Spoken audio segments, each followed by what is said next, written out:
Well, this is Kevin Mann with Outside the Games. Hey, we welcome you to our show. We'd like to welcome a special guest out of the Pac-12, again in the South Division, Colorado, University of Colorado, the Buffaloes, go Buffs. We have here Coach Chiaverini. Yes, sir. I said that great. Thank you so much. Coach, thank you so much for being on our program on Outside the Games. I appreciate you having me. It's an honor. Oh, you bet. Thank you so much making the time. Hey, we always start out, Coach, talking about family because we believe that family is kind of the infrastructure in a student athlete and a coach. At one time, you were a student athlete, and so family always surrounded you. It gave you the support that you needed to be able to do what you're doing from then to now. So define family for me and how you would look at that. You know, to me, family is not just blood. I think family is common relationships, a common goal that you're chasing together. The great thing about football is that there's so many different walks of life when you get into a locker room. You got black, white, you got brown, you got all different ethnicities, you got all different, social backgrounds, all different, demographics across the board. And what's great about football is it brings you closer together. It almost forces you to trust each other when you get on the football field. And what I mean by that is you're working hard each and every day in practice, and you're relying on the guy next to you to count on him to do his job, and you do your job. And for me, that's big because I was born and raised on the West Coast. I'm from Corona, California. And I've been fortunate enough to be in places for a long period of time as a coach and as a player. And I think coming back to CU back in 2016 and now coaching my son and who's transitioning from playing to coaching, it's very, very cool to kind of see how family is involved every day on my immediate family, but also the players that I recruit from a young age, from 16, 17 years old, to transition them from Texas or California, or wherever it may be, here to Boulder, and show them, how the right thing to do things as far as football goes, and for us to grow closer each and every day through triumphs, through big wins, through losses, through, the adversity that goes through a football program. I've been fortunate enough to do this with some great young men. We talk a little bit how parents play a part too as well with that family. So I loved how you defined it. How have your parents been able to help you through? You remember high school to college, and then 4 years in the NFL, and then eventually coaching. And we'll talk about your family in general, your wife and that unit that you have as a family unit now. But what did your parents mean to you in growing up? What's weird was, my dad never played football. My dad's from Providence, Rhode Island on the East Coast. My dad was a hockey player growing up. Him and my Uncle Dougie were both hockey players growing up in high school. And then they moved out to California when they were 21 years old. And so when I was young, I was growing up in California, and I was about 9 years old, and I wanted to play tackle football. And my dad didn't know, he knew what football was, but he wasn't like, yeah, you have to play. So for me, it was kind of like finding my own love for the game. And my mom was always very supportive, just letting me play sports. I played baseball, I played basketball, I played football. And growing up on the West Coast, the weather's always good, so you can play sports year round. And so for me, the support that I got from my family was just allowing me to be myself and kind of grow as a young adult from, 12, 13, 14, 15. And, I realized at a young age I was pretty good at playing the game. And, my dad always supported that, and my mom supported that. But I do think having a good family structure and it could be, there's a lot of players that I coach that have single moms. And so, as long as you got someone that's backing you, whether it's mom, dad, grandma, whoever it may be, I think that's a vital part of a young man's growth. Oh, nice to hear that. Just joining us we have Darrin Chiaverini. He is the offensive coordinator and wide receivers coach, correct? Is that right? Yes, sir. Yes. And so he's had a lot of experience from the college ranks to be able to coach some JUCO, of course, and really NFL experience as well, seeing that landscape. Coach Chiaverini, tell us a little bit about, what did it mean when you look at all the coaching that you've done? And I find it very interesting when you see all the coaches that you've coached for or have been a player for.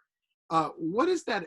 What could you say about that experience in gaining all that information of how they coached, how they handled their players, how they took care of the order of business of coaching? I mean, you saw a lot of things, right? Yeah, no question. I mean, I've played for some really really great coaches. You know, I played under Dan Reeves and the Falcons, and you know, I've worked with a lot of different coaches through my coaching career, coming up through the business.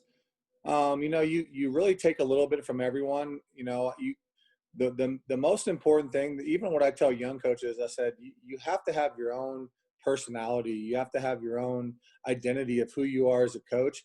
But when you're working with people, you take the good things that you learn from people, and you also take the bad things. You take things that maybe I don't know if I'd do it that way.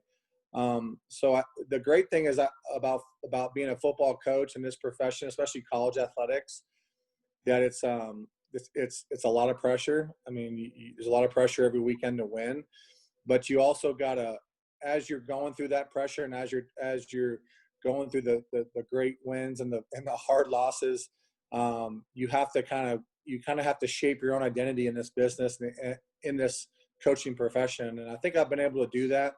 I feel like I've always been true to myself, but I've also picked up on a lot of great things that I've learned from coaches that I've worked for or played for, and also things that I would stay away from as well. So I think it's been good for me over the last 17 years of coaching.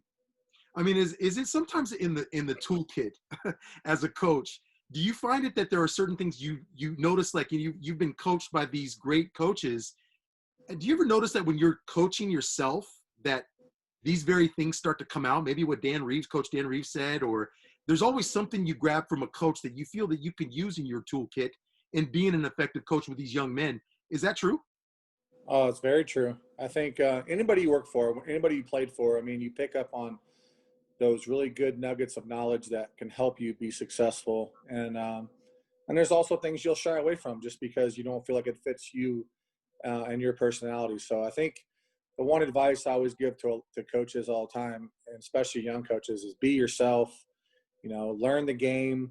You know, learn the different fundamentals and technique that can help your position. Learn the overall, things that might help you in the grand scheme of organizational implementation of your program, but also stay true to yourself. Don't lose yourself in the process.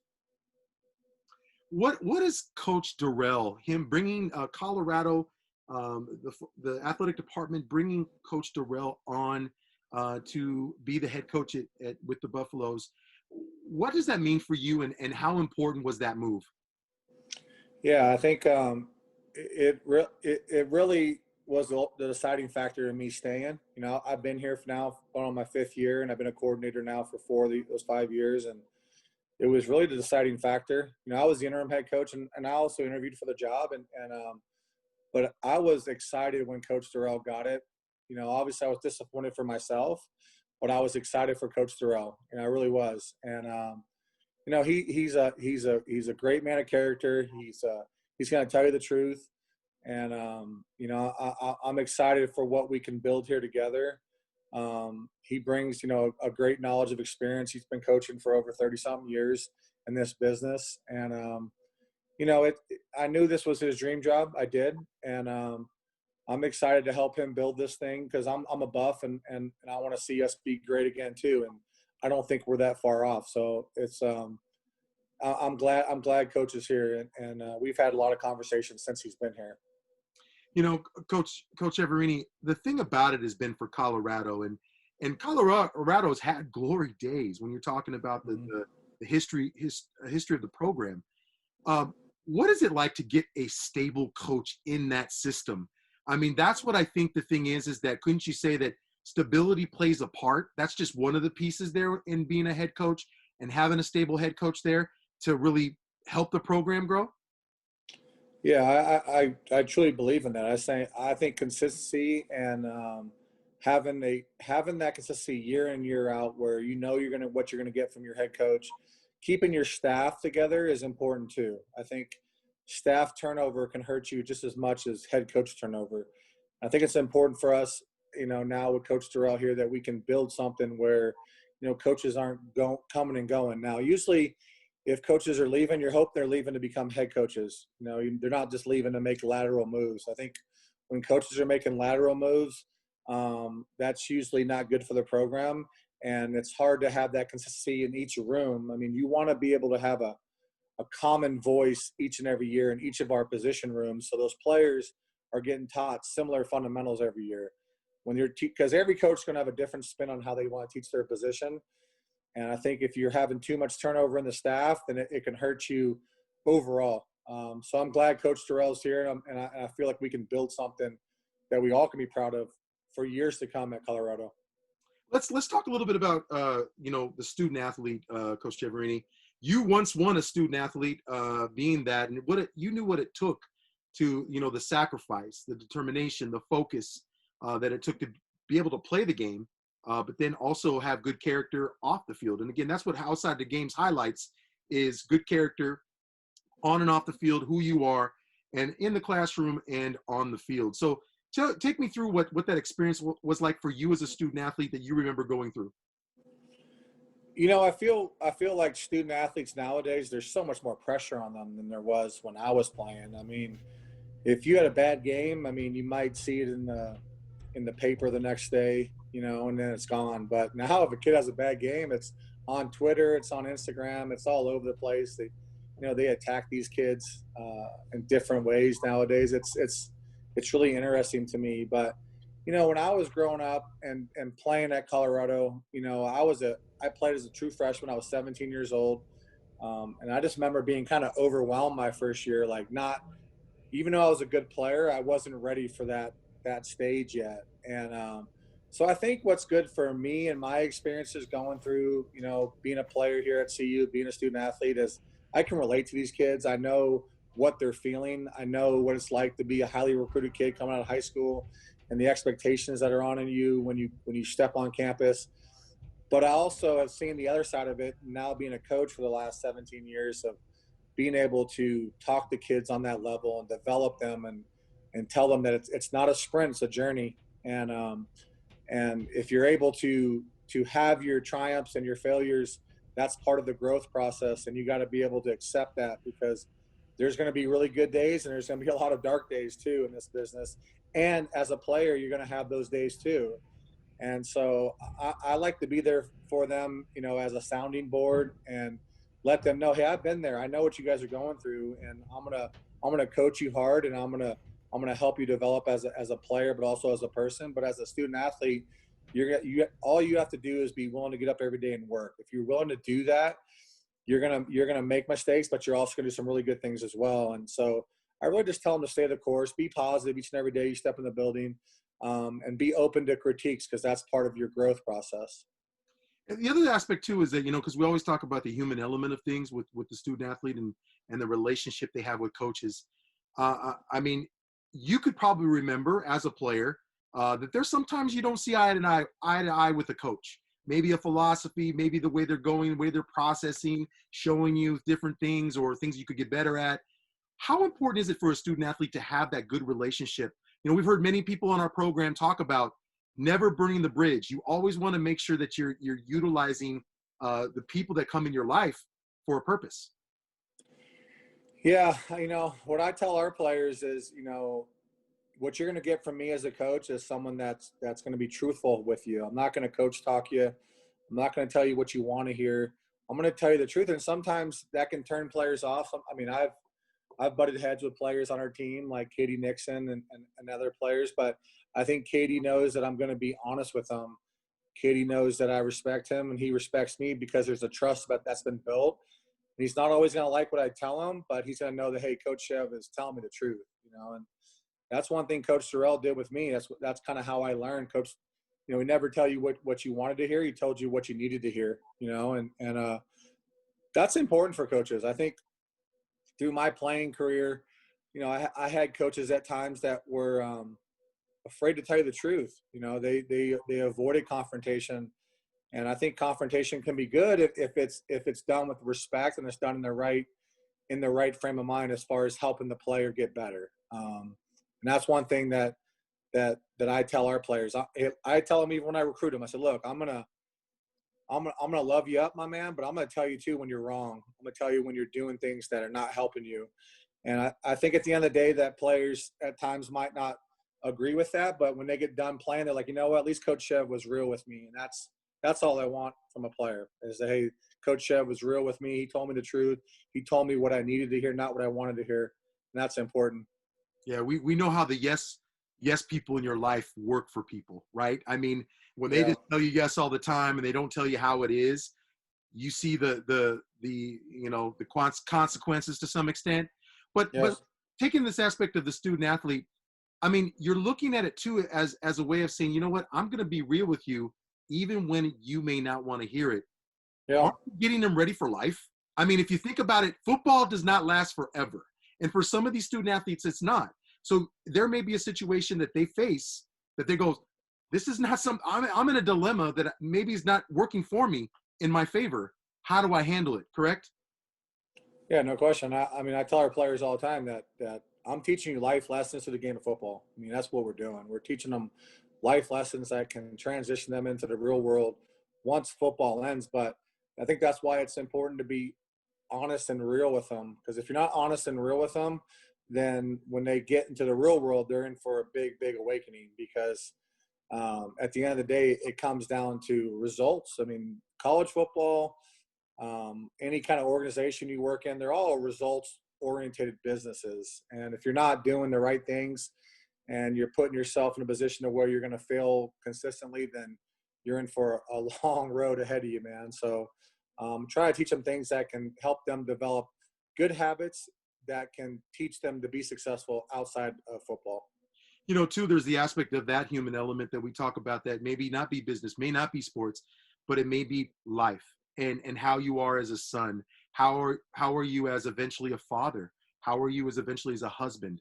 Uh, talk to me, Coach Chiaverini, of what you've learned a lot about that family and that interpersonal family that you have with your wife. And again, you have children, is that correct? Yeah, my son's 21. He's on our coaching staff now. He's a student coach under me, and my daughter's a freshman in college as well at Colorado. So there's some experience. Take me through what it's been like to kind of learn some of those aspects of life to help you be, and it's a constant work in progress, right? We are human in that way, and we try to do the right thing. But tell me what it's been like for you to kind of learn that with your family.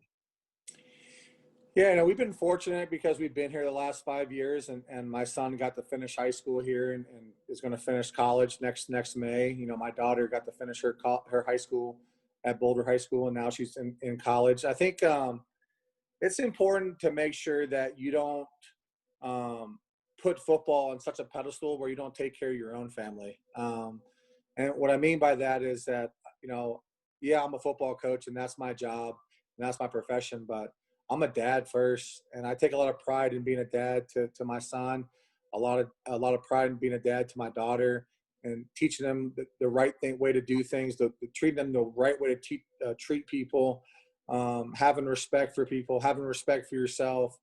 And so, yeah, I think it's important that you not only connect with your players on a consistent level, but you have to connect with your own family. I think sometimes coaches get lost in the grind of being a football coach. And yeah, we work long hours, but I'll never ever sacrifice my own family for working a couple extra hours a week. I will never do that. I think that if you can't get your work done from 6 a.m. to 7 at night, then there's something wrong with you, in my opinion. I believe. I mean, I'm in the office before 6 a.m. and I want to, in the off season, I want to get home right around 7 o'clock so I can have dinner and see my family. I think that's important. And coaches that don't do that, I think there's something wrong with you. I honestly do. You better prioritize your time and make sure that your family has plenty of time that they know that you love them and you're there to support them as well. Yeah, there's sacrifices across the board. You look at what your wife sacrifices for you and what you've sacrificed to some extent too. Um, Now, being in the Pac-12, and again having that history at one time the Pac-10, right? But then the Pac-12. Tell me what it means to be in the South Division and who you guys compete with. Because again, like I said, we talked about this a little bit earlier off camera, was the fact of just how open the Pac-12 is, and from a South to North Division. it's pretty much up for grabs. It just depends on how you're building your team and how everybody's buying into the system, especially with Coach Darrell and you as coaches are presenting to them. Isn't that true? Yeah, no question. I mean, the Pac-12 conference, I do believe it is open. I think Utah's done a great job the last couple of years as far as building that defense. I think SC has been, they've had a couple of down years, but 3 years ago they won the Rose Bowl. So the South Division, I do think it's open. I do think it's there's a lot of good football programs within that division. And, 2016, our first year, we went 8-1. Our only conference loss was to USC that year. And, we've struggled the last couple of years of kind of being 500 or right around there in the conference. And I do believe that there's good football coaches. There's good football being played. And for us to get over the hump, we have to take that next step and not beating ourselves and being accountable to each and every one on the football team that we handle our position and make plays on Saturdays. But, I do think the Pac-12 doesn't necessarily get the respect they deserve on the West Coast, but I do think there's good football being played out here. And I'm excited to get a chance to play whenever that may be. Hopefully this spring we'll get a chance to play the South, South Conference and then move into a fall schedule. I mean, I think the thing is that you hit on something there that I thought was interesting is the fact that, again, people will think about the Pac-12 and especially they like to compare conferences, right? and the thing is with the Pac-12, they think of West Coast offense. That comes into play about the offenses just score. But there's this thing also too about defenses and about being strong defenses. A lot of that has to do with, and again, we don't want to go in too far of recruiting, but a lot of that you have to be balanced when you're looking at offense and you're looking at defense when you're looking for certain kids out of high school to come to your program, right? And academically. Yeah, I firmly believe you got to build your roster from the trenches back. So O-line, D-line's got to be your main priority. And as you move backwards through your linebacking core, your tight end, obviously offensive football is a little bit different. You got to make sure you have a quarterback. But I do believe that in order for you to be a formal, offense and defensive football team each and every year, you have to be very good in the trenches. You have to have big bodies on both sides of the ball, imposing their will each and every week on Saturdays, I do think that the Pac-12 has gotten, a negative knock on the narrative around the country of being soft and not being as tough of football as maybe the ACC or SEC. But there's good football being played on the West Coast. I think, I think eventually once our TV distribution gets changed a little bit and we're able to see more, people see us more nationally, consistently week in and week out, I think that narrative will change because I've been in the Big 12. I've been in different conferences. I've been in different places and also played in the National Football League. And there's good football being played in the Pac-12. I think we'll get our due in time, but I'm excited to be a part of this conference. Yeah, that's always been a knock that, people in the East Coast, they're like ready to go to bed when a game comes on. And it's Pac-12 after dark. We've heard that that hashtag. But is it a thing of where I think is it marketing? Is it what the teams are putting on the field? And especially when it comes to bowl games, that these Pac-12 teams win bowl games. Is there a lot of that into what represents the Pac-12? I think at the end of the day, it comes down to visibility. I think, once we're able to get into more homes from a network distribution standpoint, I think that narrative will change. I really do. I remember a couple of years ago when Christian McCaffrey had a heck of a year at Stanford, and I thought he should have won the Heisman Trophy. I really do. But they showed how many games were actually played in primetime, and not many games were played on primetime. So the voters didn't get to see him play. Kind of same thing that happened with Toby Gerhart a couple of years before him at Stanford, who was a really good player that didn't get seen much nationally. And that's not the kid's fault. That's not the conference's fault. That's the distribution fault. That's not being enough homes, not being on ESPN enough, and not being on Fox enough. So I'm hoping this next couple of years that will change. And there's a lot of good football players in this conference, and that's why they're getting drafted every year when the NFL draft comes around. They take us through a virtual tour because obviously COVID-19 has played a part in visitation and people not being able to visit campuses and things of that sort. Now, we know, of course, we talked earlier off camera, the fact that, everything from Midwest, your Texas and Midwest area and going farther east and down south, they're playing football. And we'll touch on that a little bit. But first talk about Boulder. And again, I've heard it's breathtaking, man. When you go to that stadium, there is nothing like it. I haven't been there, but we'll make it there. The scenery, atmosphere, everything is so different. Yeah, I mean, that's why we've been ranked one of the top college football towns in America for the last, 20 years. Going back to when I was in college here at CU, we've been ranked amongst the top 3 or top 4 year in and year out by Forbes, Sports Illustrated. I mean, you name it, the magazines that rank those schools. But yeah, Boulder's a great place. I mean, what's great about Boulder is obviously we're about 35 minutes outside of Denver. You're kind of centrally located where, if you want to catch a flight, you can catch a flight anywhere in the country. But, when you're talking about the University of Colorado and where it sits right below the Flatirons. There's hiking, there's biking, anything you want to get into from fishing to hunting. There's everything for a college student that wants to do. And if you want to drive a couple hours, you can hit Vail and Breckenridge and go snowboarding, go skiing. It really is a college paradise for kids. And I'm from California, but when I came here when I was 17 years old, and I fell in love with it's unique, it's different. It's a kind of a quiet college town, but then you have nationally ranked athletics as far as football and basketball and volleyball, and it's a great experience for kids. I always tell kids that the pictures don't do it justice, even though the videos and everything you see on Boulder is unbelievable. When you get here and actually see the mountains and see the scenery around Boulder, you really fall in love with it. And that's why I came. I enjoyed my time playing football, but I really enjoyed the college experience. You can have the entire college experience coming here to CU Boulder. Talk about the X's and O's, Coach. Being an offensive coordinator and a wide receivers coach in this program, Coach Darrell obviously giving you the keys to handle that. What is it about your offense that stands out, and especially going forward when we do get a Pac-12 season under our belt and start those games? What does the offense kind of look like this year?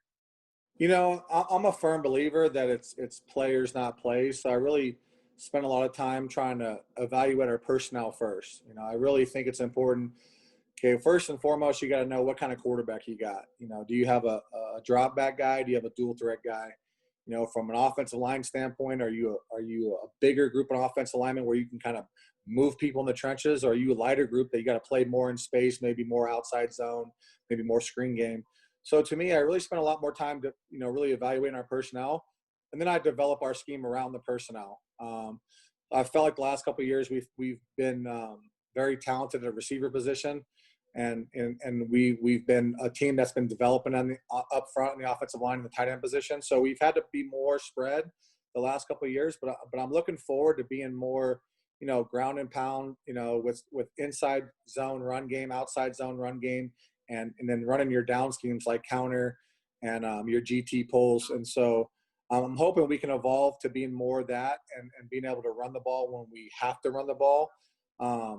So to kind of, if I had to kind of put a stamp on the kind of offense we run, I would say it's more pro spread. I think it was based more of 11 personnel with some 12 and 10 personnel influence, depend on situational football.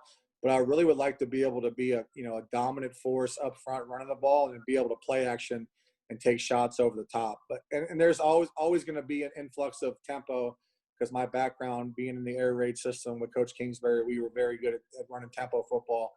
And so, especially playing at elevation here at Colorado, you want to have some of that in your offense, and which we do. So it's really evolved over the last couple of years, and I think we're heading in the right direction. I mean, there's something to be said, Coach, that sometimes a better offense makes a good defense. Is that kind of how you kind of look at it, practice, and when you get your young men together and with all the different position coaches, that you're going to put an offense on the practice field to make that defense work and get better? Because again, in the Pac-12, there's a lot. Spread is that. There is profile, but spread is kind of where it's at. And we've seen it in the NFL now. With Lamar Jackson, we've seen a lot of stuff that it works. It does work. It's just you got to blend it a little bit, right? Yeah, you do, and I really believe you got to play. You can't the worst thing a coach can do is say, here's my scheme, and you're going to run my scheme. you want to find what kind of like the reason why Baltimore is so successful is they have Lamar Jackson, who's very, very dynamic in space. So they've implemented more quarterback run game, zone read, power read stuff for him, and it's been explosive for him. And I think that's what I try to do as a coach. I want to find out, okay, who do we have? How good are we at these certain areas? And then build the offense around those guys. And it's been fun. Coach Terrell's been great. I mean, he'll critique some things here and there, but he's been really good about, hey, Chev, I want this to be your identity, and I'll give you some things that we can fix here and there. But it's been fun. Well, and just to mention, I think what happens is that you hit.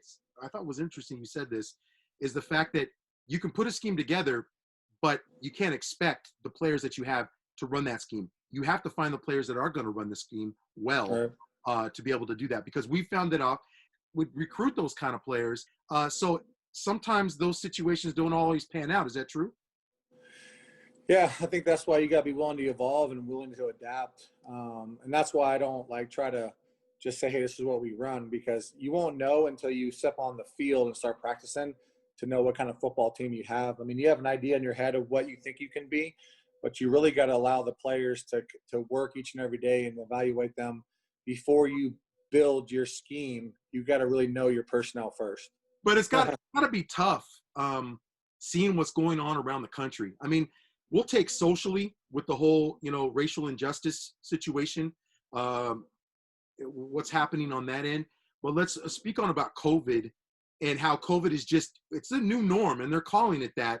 But it's really affected where a lot of teams your players are watching other teams play. And Yep. It's kind of frustrating as coaches, because you're like, okay, we're waiting, but we think it's going to be around this time. We don't know. How frustrating is that, Coach? It's frustrating. I do believe that the Big Ten and the Pac-12 took, the information from the doctors, and the presidents made the choice that they thought it was best for protecting the players and the students. I think I think they made the right move on that. It is frustrating that, did the Big 12 and the SEC get different information? I don't know. Or the ACC, they must have, to be playing, because I don't think that presidents just did not want to play this year. I don't believe that one at all. So, yeah, it's frustrating. It's depressing at times, when you're watching people play and you're like, man, we should be playing football right now.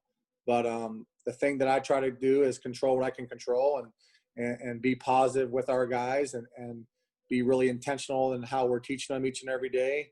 And but I know it's been hard for the players. It definitely is hard for the kids in the Pac-12 that are, seeing, the Big 12 is about to start playing, and so is the SEC and ACC. So, but I tell them, hey, just be positive, control what you can control, and we'll get through this together.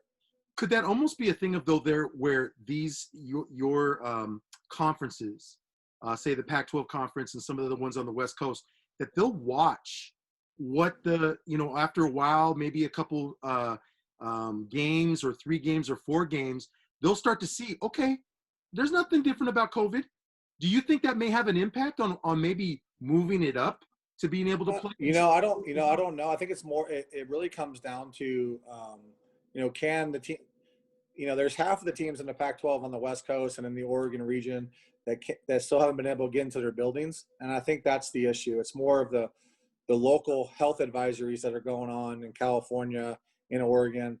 And it's not that we don't want to play. It's not that we maybe can't play. I think it's more of a preparation standpoint that these teams have not been able to get in there and train and be on the practice field with their players. And I think that's really what it comes down to. I can't attest to what's going on the East Coast, but I know on the West Coast, I have buddies that are on different programs, and they have not been able to get into their building. And so that's hard. That is hard. And especially from the student athlete aspect, because again, they're doing online classes, but then there's the aspect of the training, preventing injury. How do you keep your players in shape, and what are they doing to keep in shape, Coach? We haven't been as affected as the teams on the West Coast. So we've been able to train our players since June. I mean, they've been working out hard.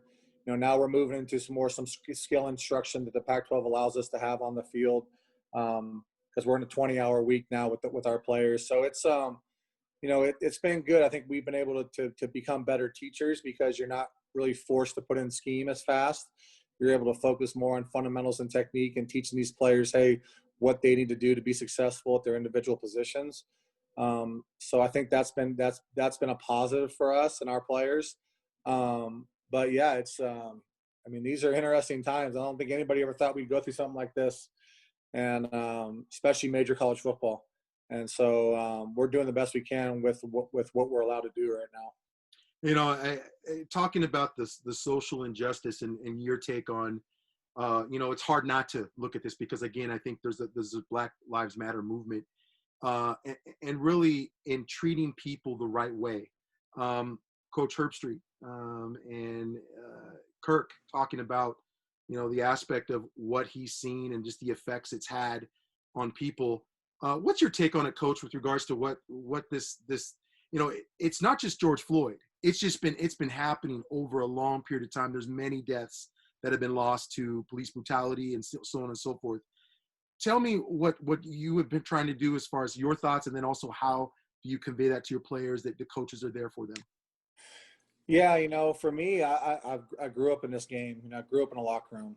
You know, and you know, I have a ton of respect for the people that have been in this game and that have worked together to form these relationships. And you know, I think Kirk Herbstreit hit it on the head. You know, he said that as a white person, you know, it's hard for us to relate, but we can be there to make sure that our voices are being heard, you know, with you. And you know, a lot of people that I grew up, a lot of my best friends are you know, are Black guys, and I'm there for them. I tell them all the time, I say, look, I know might not be able to relate to what you're going through, but as a white football coach, I can be there to speak my voice and be there to help you and be there to back you up on these issues, because it is wrong what's going on. I think, you know, what happened to George Floyd was disgusting. I mean, we all saw it. It was just disgusting for a police officer to sit on his neck for 8 minutes.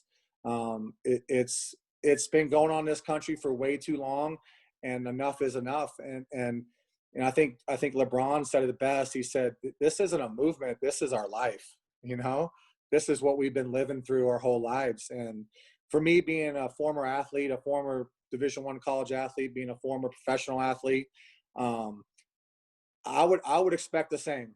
If this was going on against the white community, I would expect my Black brothers to be there for me. And so I say that to our players. I said, listen, I know that maybe I can't relate because I'm white, but I can say something to back you up and be there for you guys and use my platform for change. And it is time. Enough's enough. It's a time for change, but it's also important for us to not let this die.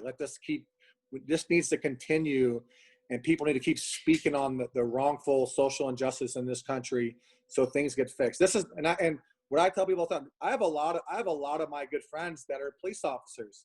I'm not talking about the good police officers. I'm talking about the ones that do things the wrong way, the ones that take the judge and the jury in their own hands and are executing young Black men. It's wrong. And I'm going to stand up for change. I'm going to use my voice and my platform to help the people that I know that are doing the right things. And you know, it is time for this to really be addressed on a national level. And I'm glad it's taking place, because it's wrong what's been going on, you know, the last quarter century of in society, of people being just totally discriminated against and being put in a position where they have to fight back, you know? And Yeah, so, and I think a lot of it too is choice of words, and I think I find it a lot with athletes, coaches, players, parents. I mean, it can get just community. You can get caught up in a situation where you say, "I'm not a racist," but yeah, if that's coming out of your mouth, it's like you need to really we have to think before we speak. I think that's what can happen. Yes, there is freedom of speech, but I think the thing is, though, we have to be responsible for what words come out of our mouth. I mean, it's the same thing if a player says, "You know what, coach, forget you. I'm not going to listen to you." So be it. I mean, there are going to be consequences for what you say, to some extent, right? there's no question. And I think too, I think us as a society, we have to be more willing to listen. I think we're so defensive all the time. And I think when the Black Lives Movement started to happen, people were defensive about that. Well, all lives matter. Yeah, well, all lives can't matter unless Black lives matter. And that's the whole purpose, right? That's what I tell people. People say that to me. I'll say things on Twitter and I'll get fans that tweet back to me, well, all lives matter. Yeah, all lives matter. But Black lives must matter first. And they must matter as much as anybody else in order for all lives to matter. And I truly believe in that. I think that people that get offended by the Black Lives Matter movement are really being insensitive to what they're going through. And that's why it's important for me as a white coach and a white, former athlete to speak up and say, look, this isn't right. What they're going through is wrong. And we need to be there to help them and create change. And I think Kirk Herbstreit said it best too, is like, it's the people that are not affected. They got to be so mad that they got to speak up about it. The people that are not affected. When that happens, that's when real change happens. And that's what I'm trying to do. I'm trying to be a voice of change for people that I grew up with, people that I coach, and be there for them. I tell you, Coach, I really appreciate your candidness and how you expressed yourself there, because again, I think what happens is, people, it's kind of this way. It's like, okay, I'm going to put out just something to say, just to say it. And people like a reaction sometimes, right? But in a way, when it's something that is about lives, at the end of the day, it's about losing lives. And you got to think about it. People of color, white people, brown, whatever it is, we all are people. And that's where we have to respect each other. And so I kudos to you and the program for supporting the student athletes and supporting the community. How much important does Boulder's community mean to your, because really you think about it, you're in Boulder, community is everything, right? In what you guys do and what you put on the field and really what you put off the field and character to that community. Yeah, and Boulder's a very diverse community. You got all walks of life here. And I think it's important that they understand what our athletes are doing, what our athletes are feeling, and not only being there for them when they're playing on Saturdays, but be there for them with what they're going through on a daily basis. And I think that's what the Black Lives Movement has meant to our players, is that I believe our community is seeing our players stand up for what's right. And that's what I'm doing as their coach. I want to be there for them to show them that, hey, we support you and that our community supports you and that we're all in this together. And that, you trusted us by coming here to University of Colorado and to be in Boulder. And it's our job as men to protect you and make sure that we're being there for you and for the right things as well. Yeah, Coach. Yeah, I that's great to hear. I love to hear that, and I think it echoes the support in which you all are doing for that movement and for people of color, and that's great to hear. Tell me what you really want to coach, and you and the coaches talk. I'm sure have Zoom meetings. I'm sure there's some discussion. What does the season look like when you're able to start up and you're up and ready to go? What is a good season to Coach Darrell and the staff for Colorado? Well, it just depends. I'm not sure, how it's going to lay out. If it's a 6-game season or an 8-game season starting in February, we don't know what exactly that's going to entail. I think for us, having a new head coach here and having a new staff, for the most part, most of the guys here are new, is really, seeing our football team get better from week to week. Not having spring football, implementing new systems without really having a fall camp. I think what we want to see as a program is our players getting better from week to week. That means that they're committed to what we're teaching them. They're learning from their mistakes, and they're able to take the next step in their development as a player. And I think, I don't like to put a wins and losses on it, because sometimes it doesn't always tell you the whole truth. Yes, you ultimately judge off wins and losses, but I think for us, it's a matter of development, having a first-year head coach here at Colorado, for us taking the next step for us as a program. Well, I'll tell you, if you're just joining us, this is Coach Chiaverini, Darrin Chiaverini. He is the offensive coordinator and wide receivers coach for Colorado, University of Colorado in the Pac-12. They got an exciting season when we do start, when we get through COVID, as many on East Coast and Midwest are doing right now. They're able to play, but Pac-12 is just chomping at a bit, waiting for that chance.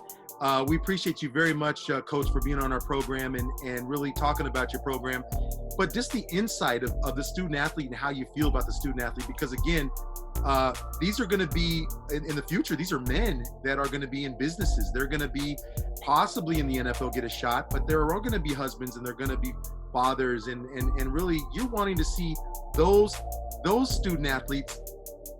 The best thing I think for a coach is to find that those student athletes come back and say, Coach, man, what you told me or what you shared with me made a difference in my life. And here's the success story, right? There's no doubt. I tell them all the time, I said, listen, I'm proud of what you're doing as an athlete, but I'll be even more proud when you become a father and a dad and a husband. That's going to really tell that what I taught you really meant something, because, you know, they're learning things right now that they're going to be able to transition to real life about. And being able to speak the hard truths to your son and let him know when he's messing up, and also let him know when he's doing well, is going to bode well for any individual as they transition out of being an athlete. And so, yeah, we're very fortunate as coaches. I know, you know, in college athletics, it's such high pressure and such a revolving door sometimes because of the wins and losses. But I take a lot more pride in developing those relationships with my players and seeing them grow from year to year. And once they move on out of college, seeing them being good dads and being good husbands. That's more important to me. Those are priceless. You can't put a price tag on those. Nope. I agree. Well, I appreciate it. We've had Coach Darrin Chiaverini with us with Colorado in the Pac-12. We wish him the best. And I tell you, Coach, go Buffs. And you know, thank you so much for being on our program. We can't wait to visit. We have visited some of the Pac-12 schools, and we've gotten invites to different places as they let us when we get through COVID. And flights are happening. You're wearing masks. It's social distancing. We can't wait to visit. Yeah, I look forward to seeing you, man. Yeah, thank you so much.